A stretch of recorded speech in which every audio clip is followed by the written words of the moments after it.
So I'll just give a brief introduction to Priyansh. I think other people know this thing. This is a session which we call a series which we call Exchanges in Primary Care (EPC), which we do it twice in a month generally on Saturdays. And the basic aim behind it is to create a platform where people who are actually involved in primary care practice come together and share their learnings, share their ideas, share new things which they have come across, or if there are challenges which they are facing in their day-to-day work, or if there are new ideas which they are incubating, and if they want to get a feedback from people. So this is a space where people can come and share such things, and it is like an open space where we can discuss freely the things which we want to discuss without being judged by others. So that is one of the key features of this thing. And generally, it's a small group session, maybe around 5-10 or so people join, but people who are interested to uh, gain something out of it and to take it further. So that is in brief about this session. We have today with us Priyansh. We had met last week only in person. So he was the part of the team who had come to us from the WHO Collaborating Center, and they had organized a course which was, I think, a unique in itself, probably first of its kind, which we call it WHO, sorry, Essential Surgical Skills Training for Primary Care Providers. So it focused on key skills which primary care practitioners should know. And mainly the participants were nurses and doctors from our trust, and people from BHS and one other organization had also participated. So it was a very nice learning experience for us. I was also a participant. So without telling much about it, I think I'll let Priyansh talk about it.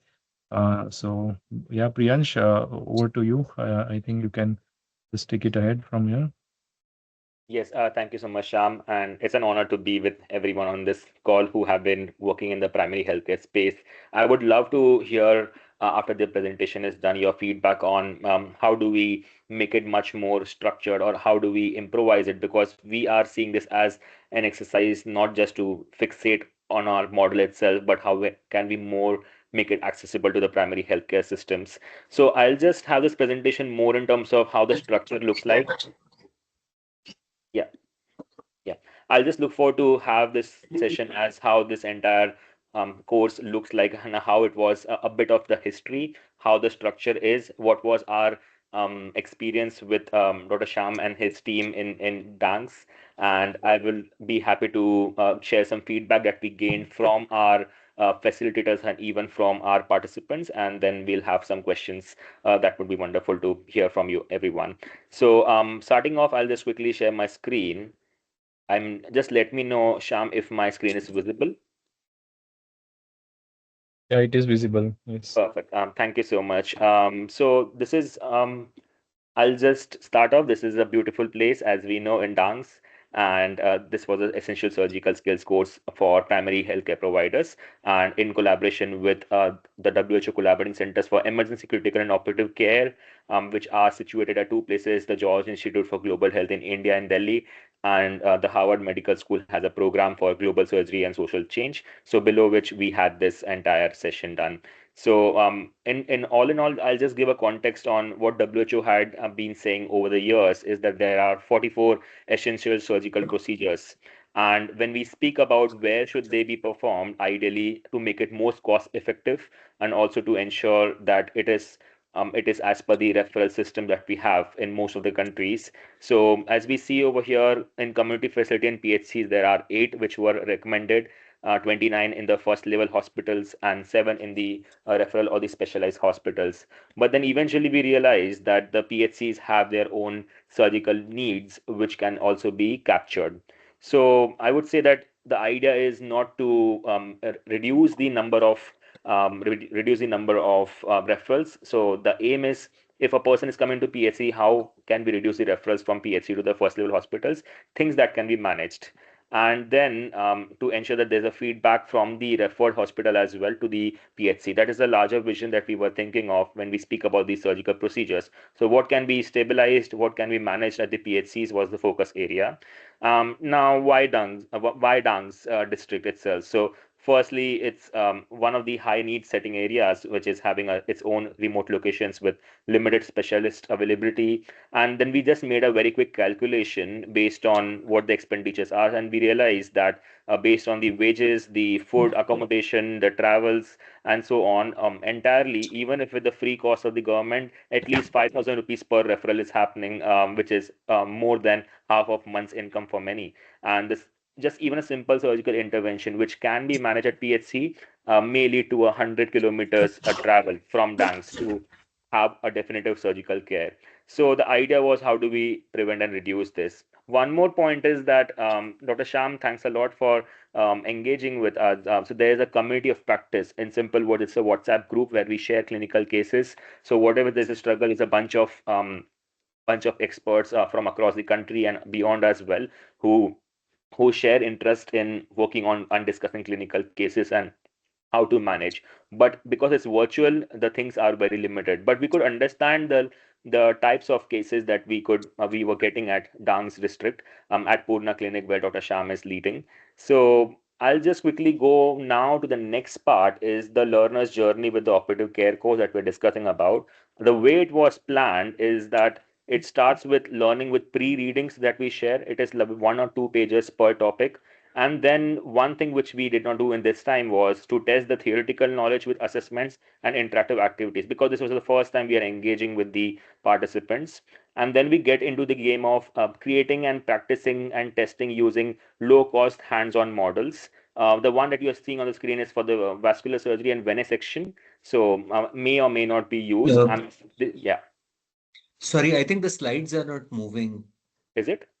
Yeah, we're still on the first, Yeah. the cover slide. Is that right? Can anybody else see Yes. the? No, no, it is not No, we're moving. It still is. at the first Oh, slide. Yeah. Yeah. We are that's quite seeing. strange.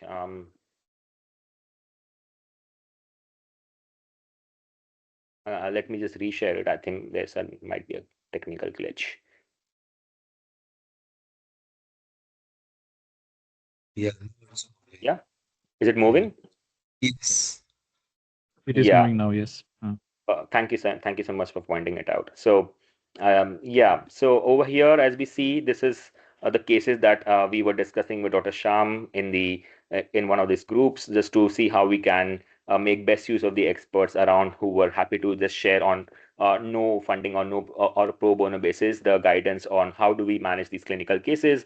Do we need to refer or not to refer them? So Dr. Sham has been, and the team has been engaged along with other colleagues as well from many couple of PHCs that I particularly know of it as well. So they usually share the cases, and there's a good discussion on how do we manage. So we learned about the clinical cases over there, and so based on which we felt that, hey, how do we start off with an operative care course, surgical skills? So the one that Dr. Sham mentioned about in my introduction was exactly the the what exactly the thing that we started off, I think around 3 years back now.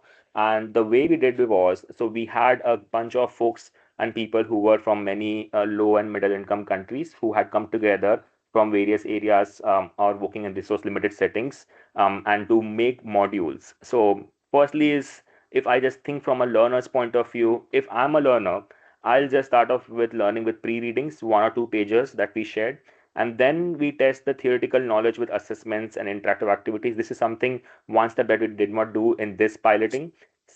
Third part is to create, practice, and test using low-cost hands-on model.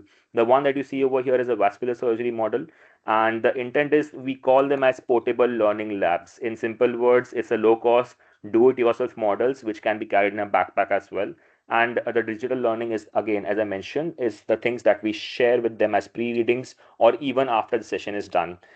Lastly, when I speak about the sessions which are done with hands-on training, the last part comes is we share these modules for post-session readings, because if we share them too much in the beginning, it gets overwhelming, is something which we realized from few of our pilotings. So, and then eventually the participants share videos of the skill sets for online feedback. So this is from the course itself, the video that you see on the bottom.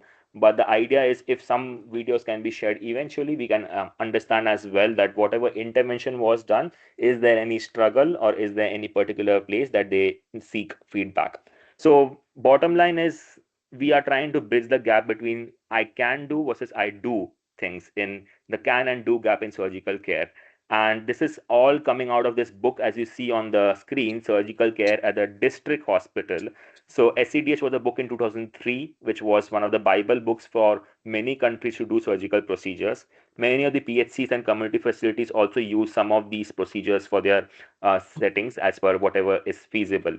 So when we made this entire thing, our approach was to have an immersive learning through practice and competency based assessments. And we wanted to focus on simulator based learnings or case based learnings, and then eventually have shareable micro credentials through a global professional society. So even though all these conversations around strengthening emergency and essential surgical care and anesthesia as a part of universal health coverage is under discussion in World Health Assembly and many global platforms, but the aim was to just get on the grassroots for implementation.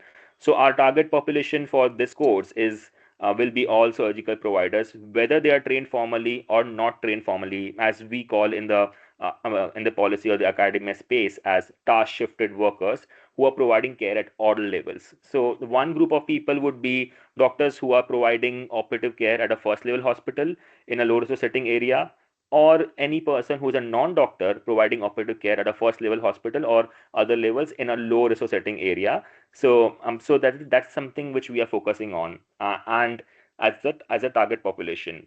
The mantra is simple, that the content should be not focusing only on knowledge, but also on the behaviors and attitudes that would be crucial in learners being able to apply that knowledge in practice. So in all features, we have people who are practicing surgeons, residents, and nurses. We extend into nurses and even the other people who are providing any kind of surgical skill care. And the focus is that it is self-directed and self-motivated course. So it's not something as a mandate of any particular degree at the moment. And there are modern learning platforms that we are establishing. And the aim is to have a simulation-based education course. When these all modules were written by hundreds of people who were engaged from the grassroots and from the other countries, the focus was to have practical over theory and to focus on things when ideal is not practical, then let the practical be the ideal. We focused more on life or limb saving procedures, so to include it. We focused on acute over chronic cases first, and then we started off with disease burden of emergencies received at district hospital, which could have been managed earlier itself. And then we focused on things which are based on local or regional anesthesia over general anesthesia. So when we speak about this course that we did at Dance District at a small beautiful center near Purna Clinic, which where Dr. Sham had hosted us. So our aim was to provide hands-on training, which is competency-based skills for rural healthcare workers. In this case, we had a huge group of wonderful nurses to use these portable learning labs and to operationalize them to ensure that there's individual mastery with practice, assessment, feedback, and reinforcement, and to build the clinical confidence. Sometimes it's all simple as you are doing thing, but if some people are saying that hey, you are doing right, that also makes a huge difference in the clinical practice. That's what we realize. So where how do we build the clinical confidence? How do we make decision making, and how do we know when to refer or what to stabilize and how to stabilize?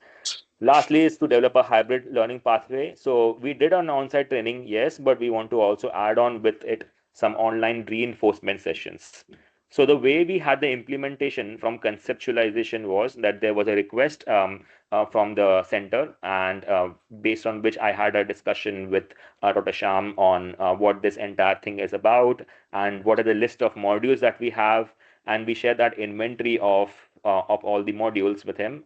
And then we want to understand what are the needs of the center. So even though we cannot assess in person this time what the skills are or what the baseline skills are, but Dr. Sham, as he has been engaged over the years, he could help us out with selecting these skills. And then what we did was we mapped those needs with the modules that we had, and then we realized that there were some of the things which need some preparations. So we went to the planning phase later on. So we confirmed the dates.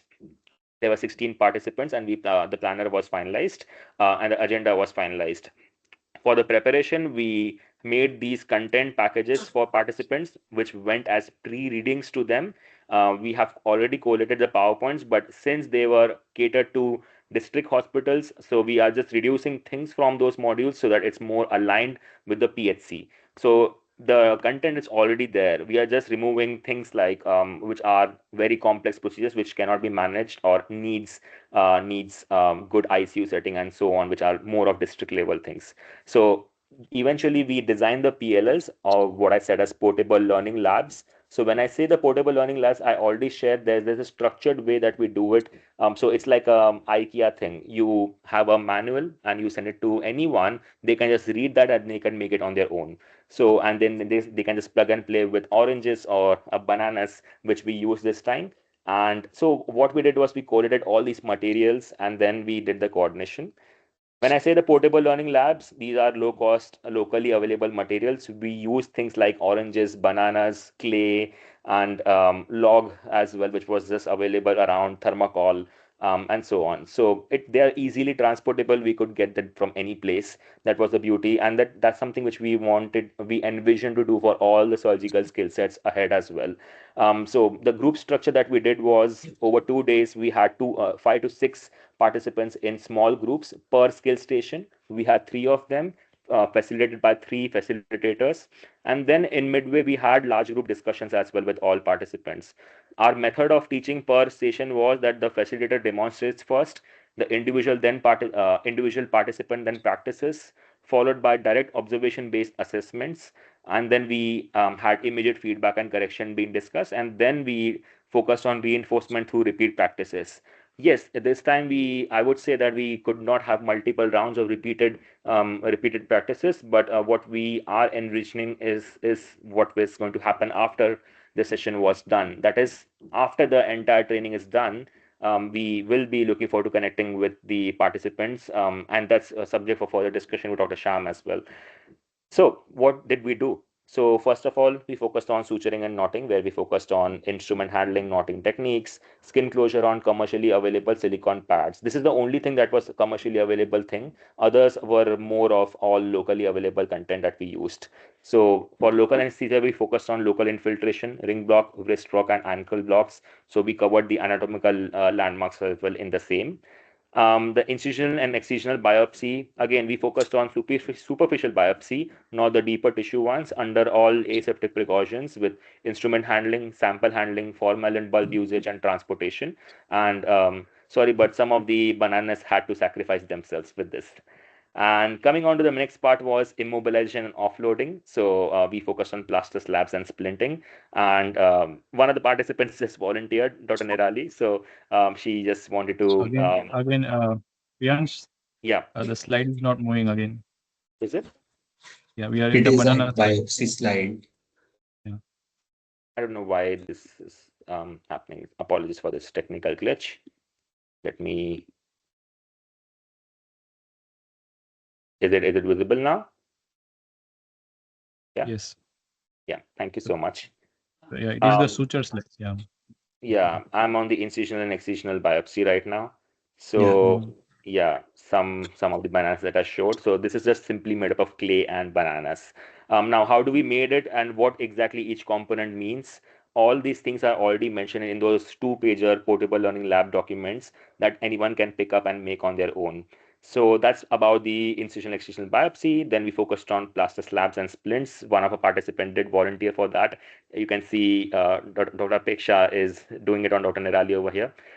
So that is something which was more of a hands-on. But for others, we also had a log as well, log as in a wooden log, which we just picked up from random nearby area, and then the slabs were put into it. The point was to have the steps in clarity and the key considerations in clarity, regardless of it being done on humans or not. So, and then we had a wonderful hands-on as well done. So people were practicing on their own, and we ensure that there is at least things available for each participant to practice on their own. So yeah, so that was very quick. Then we focused on wound management using log pieces and newspapers. And then dressing techniques, they were limited. This is the feedback that we got as well, that can we have more of dressings being taught on different body parts, something that we are taking back as a feedback. Next was about the hemorrhage control. So we focused on pressure, packing, and usage of hemostats. An honest feedback would be people all knew that there has to be pressure. All we were discussing is about how much pressure to do. Just think key considerations like check the distal pulsation, that it's not too much of pressure, and so on. So all in all, it was my feedback would be on this point that people knew things. It's not that they don't know things. It's all about that reaching from that 80% to 90% of quality of care is something that we were focusing on. And then, yes, we made some models to differentiate between arterial and venous Yeah. blooding. Yeah, Yeah. Okay. yeah. Now it is. It was not moving in between. Yeah. Oh, no, no, I just Now started we are. moving. Okay. Yeah. Yeah, Sure. yeah. And then one of the key concerns also was that during wounds, we had seen that there were a lot of referrals happening, or multiple times people coming for dressings, and there's a complaint of non-healing ulcers. So one of the important things, as we usually do, is debridement and refreshing the edges. So here is a model you see over here. The participants were asked to remove the orange fibers as slough, and the black marker around the area is basically that edges that they are supposed to refresh. So they had all their beautiful oranges in their hands eventually. And then on the bottom you see over here are the bananas. The bananas were used for tendon tracing when we do debridement, and we want to save the tendons. Unfortunately, one of the banana tendons were broken, but it's banana, so not a problem. So having said that, we moved to the next part of incision and drainage. Again, we used oranges, more oranges sacrificed. So skin and pulp were mimicking pus and loculi. So we discussed about how do we have the instrument handling, wide local anesthesia, and stepwise procedures done. And then how do we control bleeding during abscess drainage? Certain things were also overlapping with our hemorrhage control as well. But for abscess draining technique, how do we control bleeding was discussed. Then yes, major focus was on water syringing based foreign body removal. That was the most important thing. But just in case it's readily pulled off, so how do we wisely use instruments to remove foreign body was the next part to discuss. These were some hands-on things, but we also wanted to make it more fun and interesting. So in midway, every day we had some large group discussions done where we focus on ABCD approach, the referral decisions.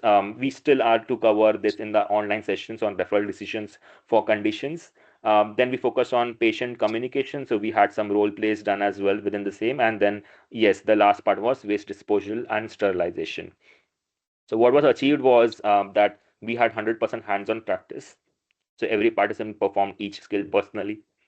We are having 4 upcoming online sessions planned on Saturdays, which Dr. Sham has given us the timetable. What we could see as immediate impact was some improved procedural competence, demonstrated feasibility of low-cost models, and a strong case for application. Feedback from participants, they rated the entire course across many questions. That's 4.5 out of 5, and 14 out of 16 wanted to be trainers. And some were keen to do it for some skill sets. Some were interested for doing all skill sets as a trainer. And they were also asked to consider future procedures of laryngoscopy, postpartum hemorrhage management, suturing and dressing on various body parts, the BLS, basic life support, the Ryle tube insertion. One of the feedback was that they said even though PowerPoint was not used, it was okay since we can see that in online class, but it would be nice to have a copy of these PowerPoints. Exactly what we had thought of, that PowerPoints are, people are exhausted with PowerPoints these days. So we just felt that give them pre-readings, have hands-on, and then we give the PowerPoint in online sessions. So they also expressed in their own ways that they felt confident. So that was reassuring for us as well that the model is working. Some of the things that we felt strengths for areas and growth. Yes, there was universal hands-on participation. We used the materials. There was effective facilitator engagement as well, as the ratio was good, 1:5 on single table. And then the residential immersive format that people were staying over there actually reduced a lot of distractions, and people are not thinking of going back to their clinics on the same day. And then, yes, skills first, distraction free learning environment was seen over there because we did not have much of internet connection to distract ourselves with. But yes, when we say that, even the same issue was that the limited internet connectivity reduced the access to online resources. So we had to consider that things are supposed to be prepared before we reach over there. So that was a learning. Yes, Dr. Sham had already informed us, but you see, some people of us are so habituated to having some internet connection. We should be better prepared for this, even if there are some things to download or things like that has to be much more planned. The large group coordination, we felt as facilitators, we felt that we could do more of coordination on how do we make it more outcome oriented. We felt that the large group discussions were not having effective outcomes, so we would be looking forward to have better planning for discussions. And yes, the last point was regarding the baseline assessment. So it's a big struggle even in the academia that people are not able to have the hands-on baseline assessment done before the course is done. So all of them are theoretical based questions, but we are trying to see how we can make this possible as well. Again, a foot for thought. How can we make it more cost effective and do a baseline assessment? Should we give away some models and then they send a video? How do they practice? And then we get into the intervention so that we can understand pre and post impact as well. That's a food for thought later on. And yes, no PPTs was a strength and a weakness on its own, as we know, already discussed. So I would not call it as a weakness or a strength either. These were some of the beautiful people certified by. So we requested Dr. Sham to give it to the participants, because for the participants, Dr. Sham is their key mentor. So we felt more than us, it would be more impactful to have it from Dr. Sham himself. And yeah, for Dr. Sham came Banu sister. So that's also from BHS team. So that was wonderful to see the photos. Yes, but also the smiles as well that came along, and people started playing with clay. So that's something which was just for fun. For post workshop reinforcement plan, lastly, we are planning for identifying surgical emergencies and referral decision making as one session. Second is there's a big problem of bed sore prevention and management that we realized during our last group discussion that this is needed. Third is about identification and management of perianal conditions, hemorrhoid, fistula, and fissures. One more we are discussing still. So this will be more of case-based discussion and Q&A format. And the next steps that we are going to have is exactly that we share our module PowerPoints with the participants for readings, and the participants share videos of procedures so that we can look forward to have a feedback mechanism. For the same, we have WhatsApp group already created, so we are already in touch, and that would be our next step for the continual reinforcement. And this is Day, and he closed the door for us. Yeah, so I think thank you so much, and any questions open to the same.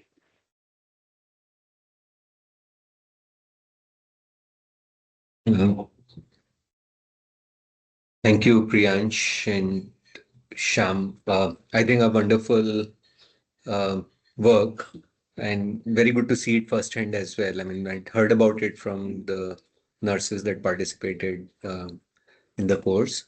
I think it has huge relevance overall in primary care strengthening, and especially strengthening a lot of non-physician providers as well. While of course it's important for primary care providers, but is this the first time that you did it with nurses?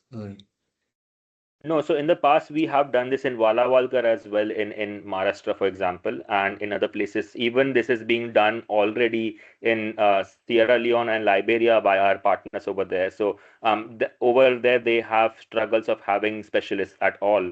So most of the reliance is on task shifting models. So Right, yeah. right.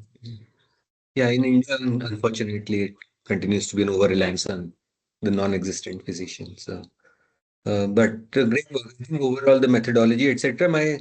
Uh, my only kind of concern would be the time is probably. I mean, again, you would know better because you conducted it several times. But on the face of it, it looks that 2 days are insufficient for kind of skill-based competence imparting on some of these procedures. But what has been your experience in kind of saying? Do you think that these 2 days for as much skills are sufficient? I mean, I know no amount is sufficient ultimately at the front end.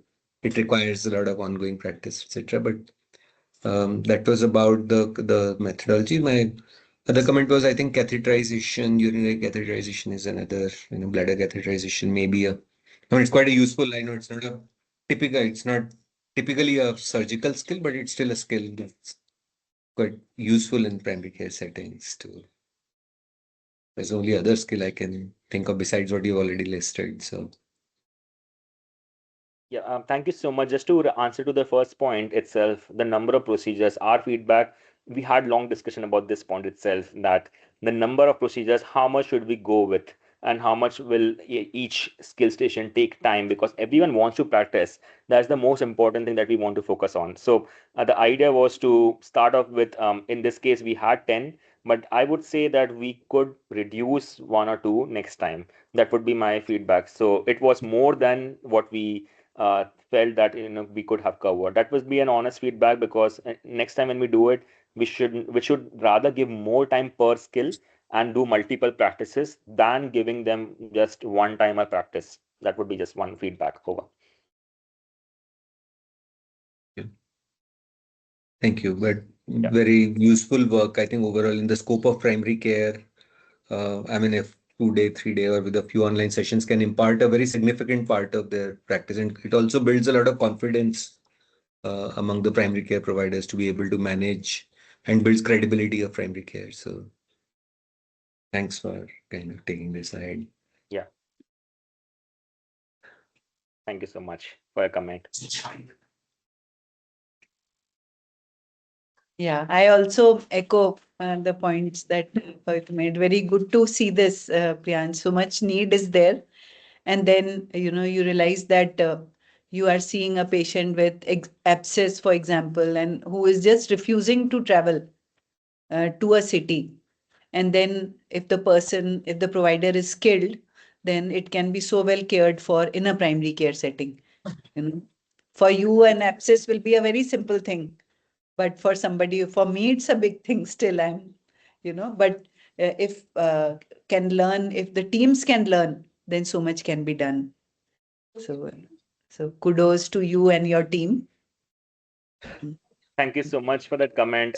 We really feel that even with the current ratio of surgical care providers in country, we are not able to reach to all the corners. So at one point we say that let them come to the district hospital, but the truth is they will never come. So might as well bring the care to the door rather than bringing them to the and asking them to come to the hospital, which is not possible and pragmatic enough. So we are trying to see how much referrals can be reduced as one of our major key indicators as well when we think from a success point of view. Over. Hmm. Sure. And Priyansh, one more thought I had. So I don't know if you know Dr. Anagha Amte. She Yes. works. You do? Huh. So I know because recently Anagha had convened the Stree Arogya, which is for building skills of primary care providers in women's health. So, listening to your presentation, I was also reminded if there can be some such courses which are including more kind of skills, surgical skills that are relevant for obstetrics and gynae, if that is a space where there can be more collaborations also. And I was reminded that in a hospital setting, in a big city, a surgeon will do surgery and a gynecologist will do gynae. But then when you come to primary care, it is the same primary care nurse or doctor who will need to do an incision and drainage also. And when needed, she would need to do an episiotomy also. So why I'm saying this is that, and you know this so well, Priyansh, about taking surgical care to primary care level, like you've done now. But if there is some possibility also of, taking even others, gynae, obs related skills to primary care. So, Absolutely, yes, Dr. Sanjana, thank you so much for this point. We exactly want to focus this model on needs-based approach. So we don't go with like 10 different skills and teach someone and then expect that we will see outcomes. But the other way around, if that is OBG1 as a need, definitely we can put this up and we can do this. So point well taken. I think this is a important feedback that it's more of generalists that we have at the PHC level, and it's not a niche specialization that people focus on in the PHC. But in the hospitals, we do get these specialists all available. Over here, we have to think more broader in terms of beyond the just the general surgical procedures. Point well taken. okay, thank you. And I know Anagha is also so excited about this, about taking, care to primary care level. So I think you and your energies will really help bring care there. Thank you so much. I would love to. So I have just heard about her. I haven't been in touch with her, so I would love to connect with her for sure. Definitely. Sure, we'll do that. Sham अपन मिलके है ना, we'll Yeah. connect Priyansh and Anagha. Mhm. Mm. Yeah, sure. We'll do that. Yeah. Mm. Okay, I'll stop now. Mhm. Thank you. Yeah. Thank you so much. One other comment I wanted to make, like what Priyansh said. So I think what this also helps is us. What it helped us also in a way was that all of us now are on the same page. Like because me as a doctor, then or one other medical officer, Apeksha, then our nurses, all of us underwent the same level of training and the same amount of skills. So I think that because of this kind of training, we are also able to break down that hierarchy, and everybody is on the same platform, same protocols are being supposed to be followed by that. So whenever now, if I know that if there is a case of IND coming up, then even if I do or the nurse do, I think the process, steps would be more or less same. So it helps in standardizing these things. So that way also it helps, I think. um, and it will go in the long term. It will be also be largely useful. Yeah. Excellent point.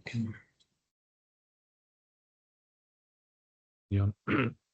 Any other comments? Any other Dr. people Milind, want to know? Pramod. Right.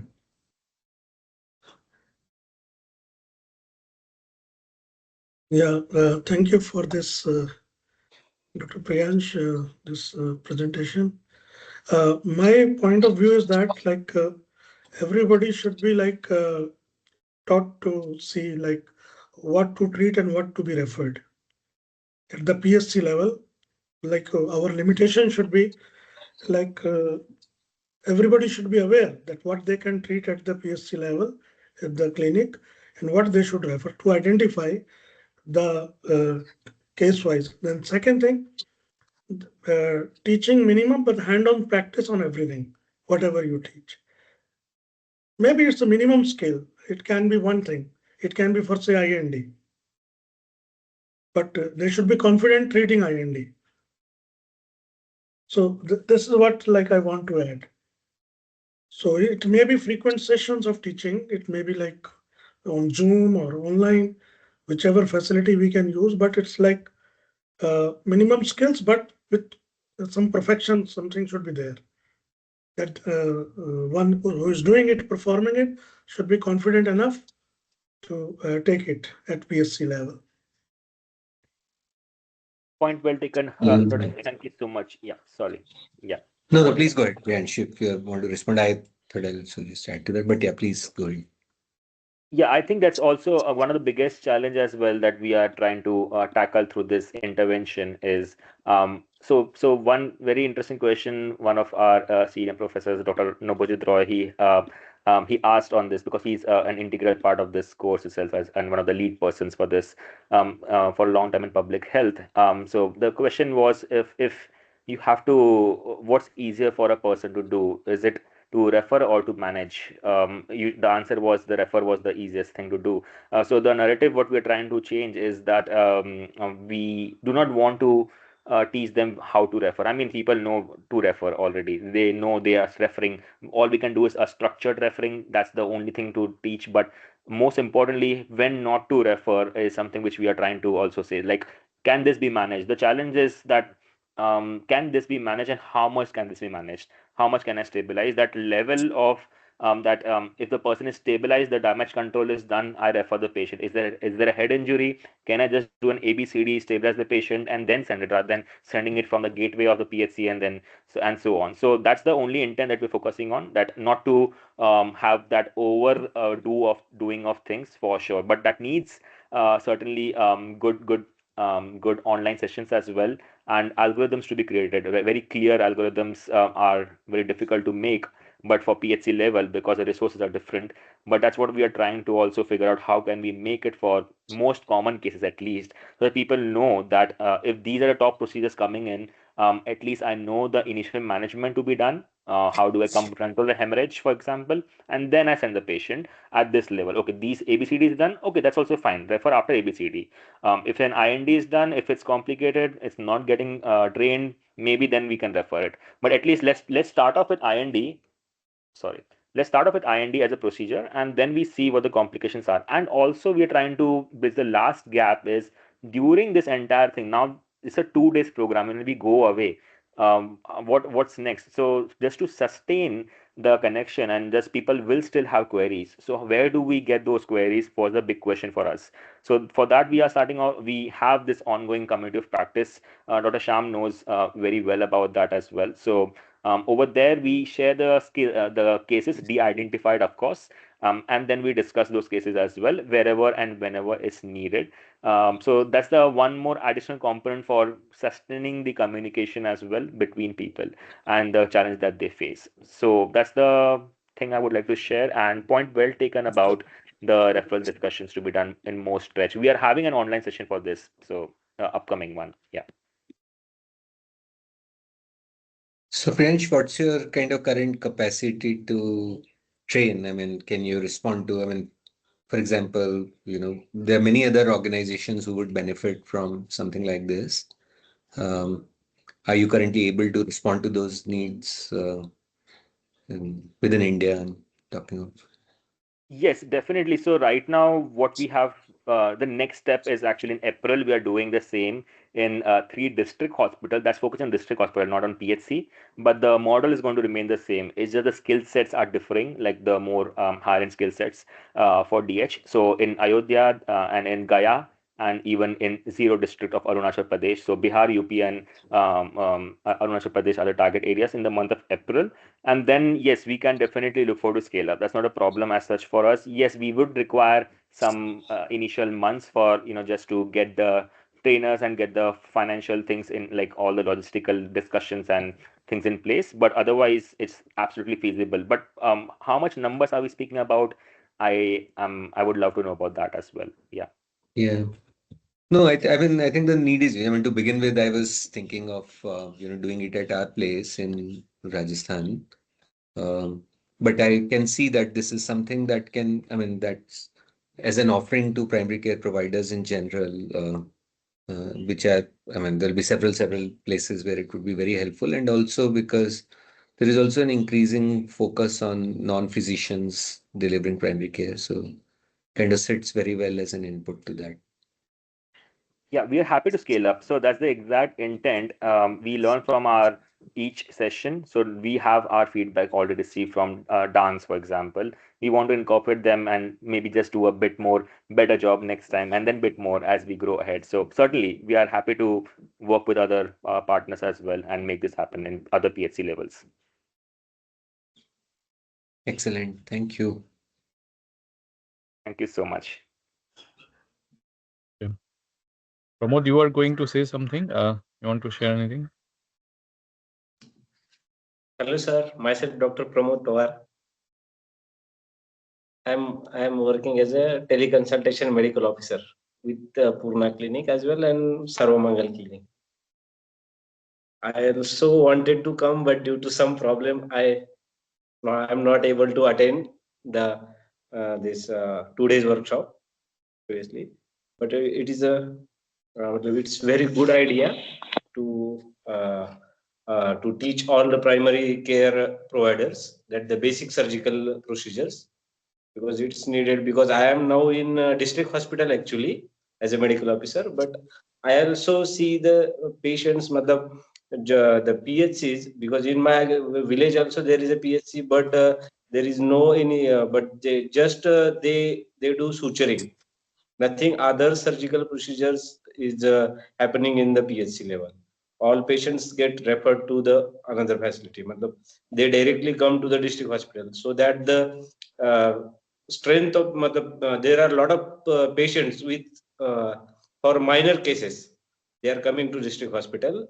That's why the main bulk, the patients who require tertiary care, they are not that much. That's why the all other system is diverted to that, and the main patients, they are not, the patient which are actually seen at district hospital, they are not getting that much care or that much attention due to the these other patients, which can be managed at RH also, but they are not, they are coming to district hospital due to the If every medical officer, which is at PHC, RH, they get to learn about this, then it will help.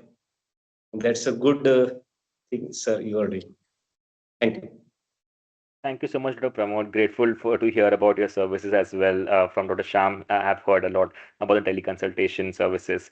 About the point that we cannot reach out to every place very quickly, but the fastest way to do it is through the TOT model that we are following right now. So that's training of trainers model. So once we have, like even with the district hospital that we're targeting right now, we have the training over there, and then it goes downstreaming with the trainers that are being generated. So are trained as well as trainers. So of course we have the criteria and the format. How do we go about the trainers being trainers? So or designated as trainers, and then the trainers support their own PHCs as well. And whenever there's need to from the external trainers as well, that's also absolutely fine, because at the end of the day we want to improve the referral systems as well through this entire approach. That if a DH person goes to their own PHCs would make more sense than a person who comes from other country, for example, or maybe some Delhi or place and come to teach. So of course the idea is to make it more sustainable as an approach. TOT is one way that we're doing, and the community of practice that I spoke about,